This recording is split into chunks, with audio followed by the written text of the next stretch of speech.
Khammam corporation పరిధిలో ట్రాఫిక్ని వెంటనే నియంత్రించాలని, traffic కోసం ప్రత్యేకంగా దృష్టి సారించాలని, అదేవిధంగా నగరంలో 4 ప్రాంతాల్లో పార్కింగ్ ప్లేసులను ఏర్పాటు చేయాలని, రెండవది ఏంటంటే ఎక్కడైతే ఫుట్పాత్లు ఉన్నాయో అది కబ్జాకు గురి అయి ఉన్నాయి, ఆ కబ్జాకు గురైన ఫుట్పాత్లను ప్రజలు నడిచే విధంగా చర్యలు తీసుకోవాలా.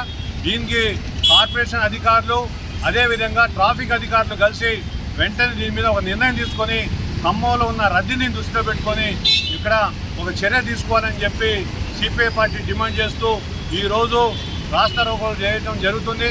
ఎందుకంటే ఖమ్మం కార్పొరేషన్ పరిధిలో ఇప్పుడు ఉన్న జనాభా ఎంత జనాభా పెరిగిందంటే కార్పొరేషన్ అయిన తర్వాత దాదాపు రోజుకి ఇక్కడ కొన్ని కోట్ల రూపాయల లావాదేవీలు జరుగుతున్నాయి. బయట నుంచి సరుకులు వస్తున్నాయి, పోతున్నాయి, వ్యాపారాలు జరుగుతున్నాయి. అయినా ఇప్పటికీ ఇంతవరకు దీని మీద దృష్టి పెట్టి ట్రాఫిక్ని నియంత్రించలేకపోతున్నారు. బిల్డింగ్లకు పర్మిషన్ ఇస్తున్నారు, వాళ్ళకు పార్కింగ్ ప్లేస్ ఉండలేదు.